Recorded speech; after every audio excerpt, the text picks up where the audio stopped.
It is great to have you here, seriously. No matter what time of the day or the night, if you're here right now, hopefully you got a mug. It is our Coffee with Conti show after all. Kick back, relax. We have some fun, interesting Corvette content for you. Not just today, but still to come on the channel. Of course, right now in real time, I'm in Lorain at the Lorain County Speedway performing my first ever autocross with my son Ryan. I gotta tell you guys, when I bought my car, I'm doing stuff right now that I never thought that I would ever do in the car. I bought it just to be a cruiser and enjoy it, but I think some of the motivation comes from my son because he's very passionate, very enthusiastic about the car, and he likes the performance aspect about the car, and he's actually a natural on the track. So that's gonna be a great time. Can't wait to bring you the highlights from that autocross that we're doing right now while you're watching this video. And other content still to come. I haven't even shared with you parts 2 and 3 for my spring mountain trip. That's incredible and something that I encourage all of you to do. Not just once, but at least once, because once you do it once, you're gonna wanna go back again. I've got more customer deliveries to share with you. Also too, another video that Ryan's helping me comply the data. You guys love this, I love this nutty statistical stuff. 2021 production, better and crazier than I thought it would be, but we'll compare the national orders with what my customers ordered. And there is some disparity in some of the packages, features, and colors. And another video I can't wait to bring to the channel. I need to bring it to the channel because they're announcing Z06 October 26th. I want to get that video up so you have an idea, because it's kind of a smack in the face to Z06, so you appreciate what the Stingray is right now. And again, the fun I have in promoting and sharing content in so many different ways is going to make you realize how great this Stingray really is. This is going to be the most unique launch control video ever done on C8, and it's coming to my channel very, very soon. So with my race theme start, I'm wearing one of my favorite shirts, one of my top 3 favorite shirts, my Corvette C8 racing shirt. And I know a lot of you guys, hey, I really like that shirt, Rick. Where'd you get this? I got this one from the National Corvette Museum, in case you're asking, and I've got the C8 hat to match. But on today's show, it's something that, as I mentioned the other day, it should be of a world record status. And I'm not sure if the right title is the longest living, oldest Corvette owner. Okay, that might work. Longest living, oldest Corvette owner. Check this out. This guy bought the 1963 Corvette you're about to see new in 63 when he was 18 years old. He still has the car. He drives it nearly every single day, and it has 600,000 miles on it. It was so nice that Steve and his wife stopped by on their way back to Wisconsin. So here's that visit on today's Coffee with Conti. Thank you again for joining us.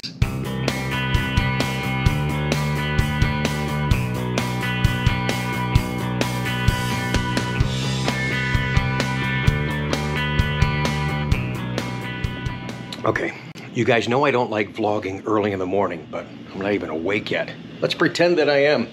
You're gonna love this. Look at that. Look at that. Steve, I remember you from the ride around the lake. Yeah, that's years ago in Wisconsin when I worked up the great people at EVS. Yeah. And what's your wife's name? Marilyn. Marilyn. Hi. Good morning. Good morning. You guys are a lot more awake than I am, but absolutely. Where are you coming from, man?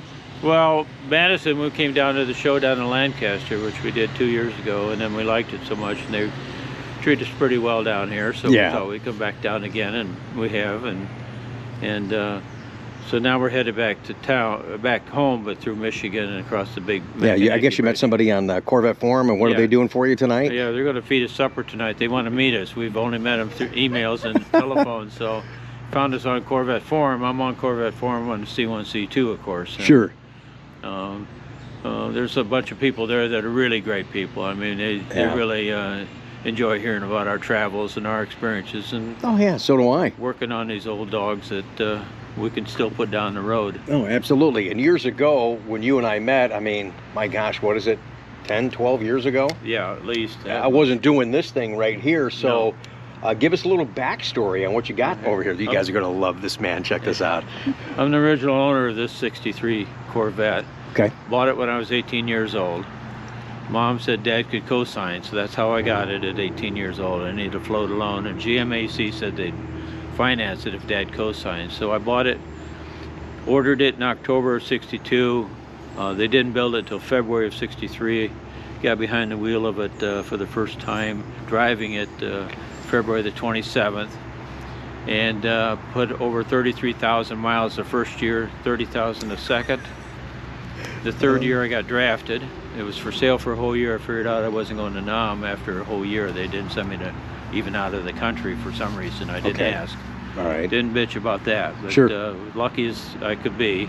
Most certainly. Since it didn't sell for a year, then I took it off the market and said, I'll have to just keep it now. Right. Mom said Dad could co-sign. That's how I got it.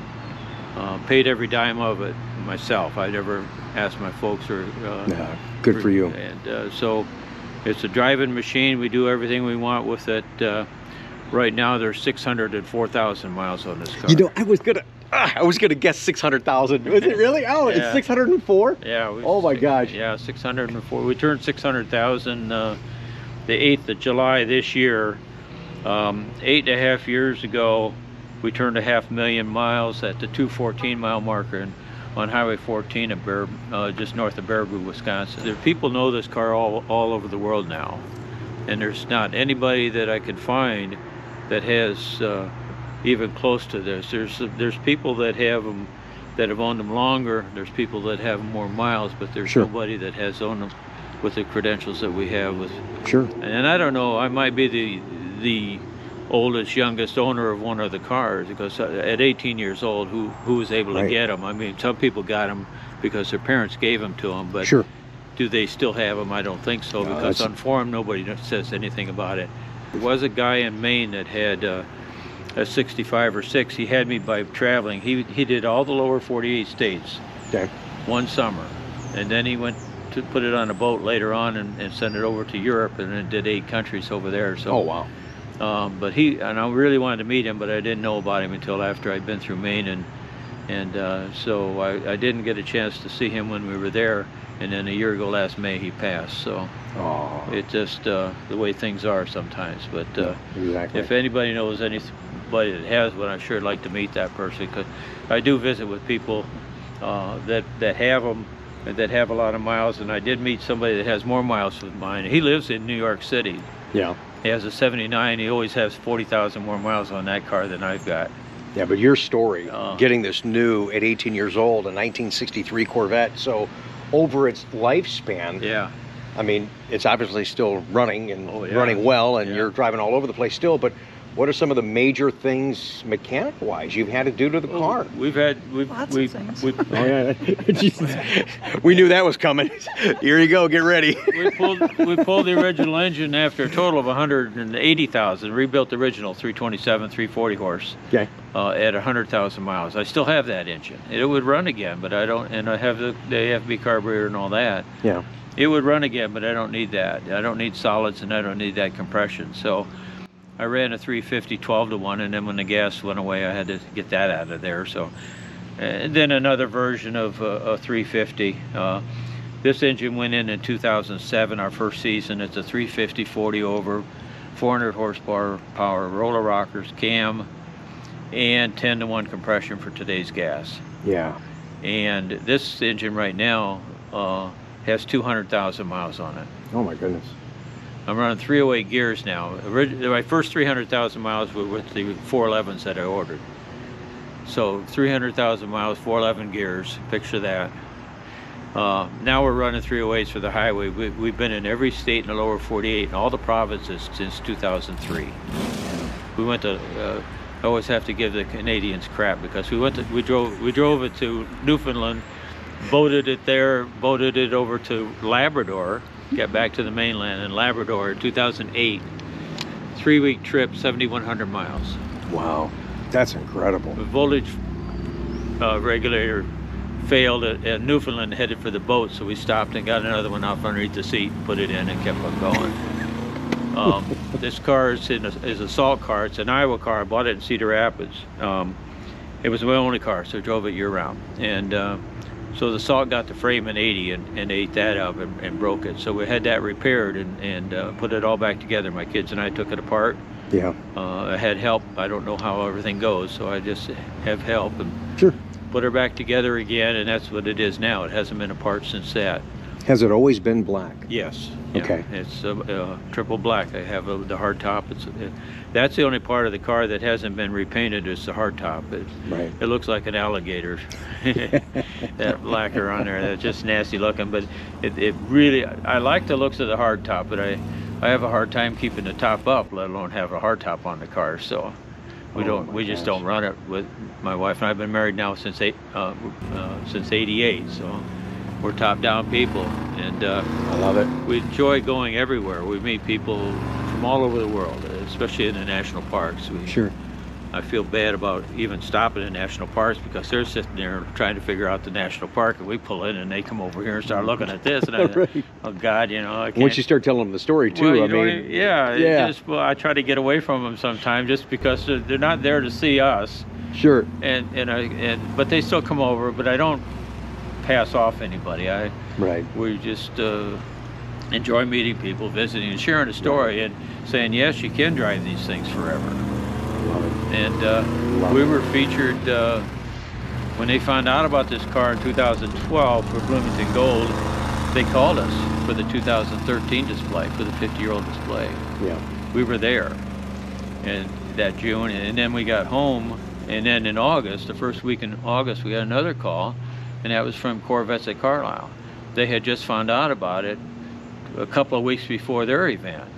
They said, could we take it to Carlisle? And I says, yeah, we hadn't planned on it, but we can go there. So we were featured. We were the only car on the main stage for the whole weekend because they had all the rows of 63s sitting there, and so they had us displayed on the main stage. Well, just knowing what a huge fan and supporter you are of Corvette, knowing that your intention always was to drive it, and to this day, from 1963 to 2021, you're still driving it, 600,000+ miles, and you still have an amazing spirit and passion for the car. I love that. That's kind of the stuff we talk about, right, guys? Here, 2 years ago, we had 575,000 miles on it, so we've put 29,000 on it in 2 years in spite of COVID. We did 13,000 last year. Sure. In spite of COVID. Wow. But and the car is used for everything. We go camping. When we go, we usually have our tent, and not on this trip, but we went out and did motels. But we camp with it. We take it to the Boundary Waters. We have a hitch on it. Even right now, there's a hitch. The ball's not on it, but we have the rack on there for our easy up and our chair, so we can be comfortable while we're sitting around. But we go to the Boundary Waters each year with our trailer behind us and a 21-foot canoe on it, and our gear in that canoe, in the trailer rather, and go to the woods. And then our outfitter that we've been using for a lot of years, Canoe Country Outfitters, they store the car in our building while we're in the woods, so nothing happens to it. No bears get in it. Yeah, exactly. Oh my gosh. But I'm so glad you kept me in mind after all these years, man. Well, it's what it is. I still have a couple of photos of us all when we were gathering together during the yeah, I don't want to see those. That's heavier. Got a mustache. Yeah. And so that was a fun thing. We did that. What was that lake that we drove around in Wisconsin? Winnebago. Winnebago. Okay. Yeah, that's a fun trip. We still enjoy going to that one. That's always the first Sunday of June. Okay. And they really like us there. They end up at their sponsor Chevy dealership, and no matter when we pull in, we have our spot, the spot that they allow, you know. And yeah, so that's called respect.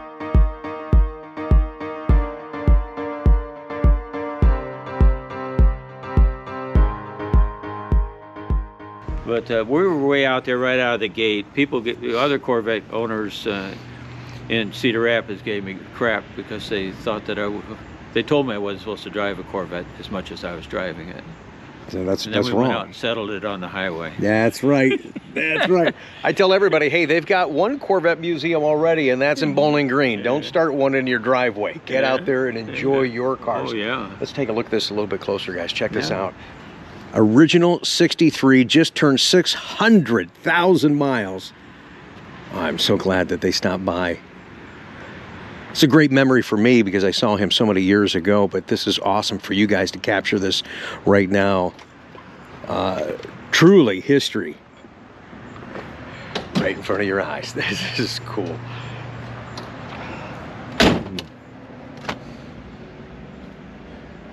We've updated the radio. We've got iPod going on. Yeah. In '64, I had a reel-to-reel, 7-inch reel-to-reel right here.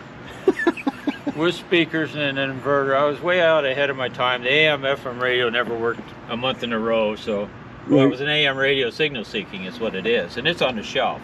These seats still original too, Steve? There the seats are, but the cover's been changed a few times. Okay, cover. Oh, right, the covers. I was gonna say we're all wearing out. Sure. Well, yeah, absolutely. I got somebody else's corneas these days, so. This is our 350. It's running a Holly. We're running MSD. We have updated some things, and that's this. Actually, we run two systems. There's a box here and a coil, and then another box and another coil. So when this system failed, it's on here now. I flip a switch, change the coil, change the harness, and I'm on the other system and on the road. This engine went in 2007, so I went with the MSD distributor that runs tack drive, so I run my mechanical tack. No power steering and no power brakes. Wow.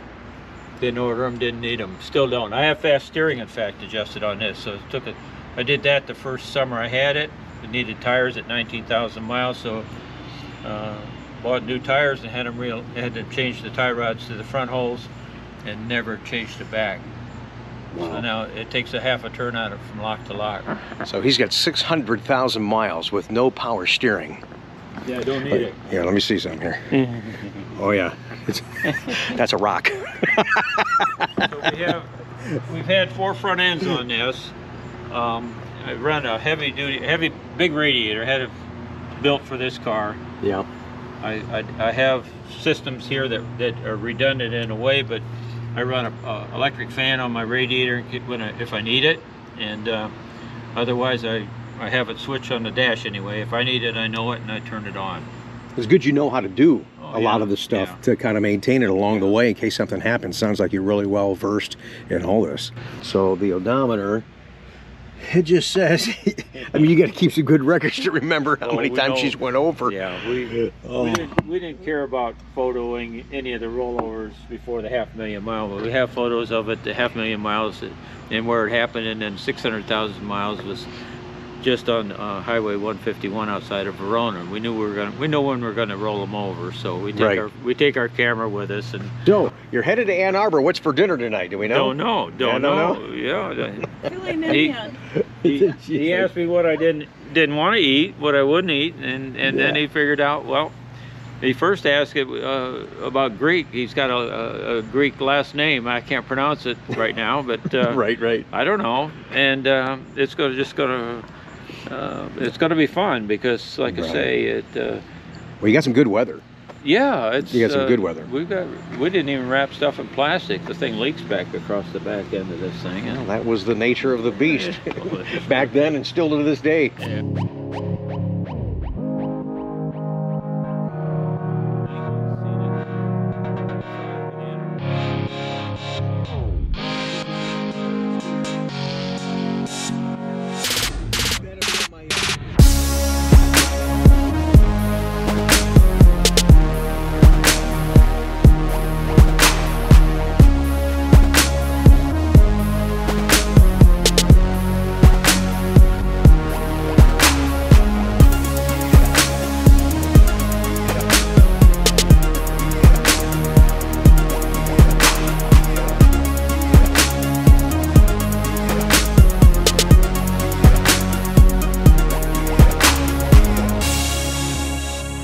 This is the trip. Oh, let's see this. Yeah, that's our map. That's where we've been with it.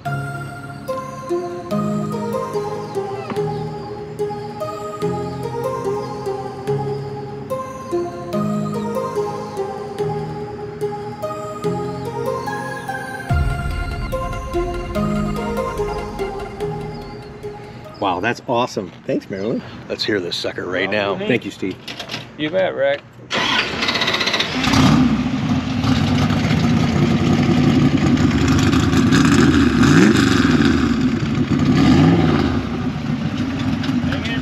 You too, man. Be careful. Bye now.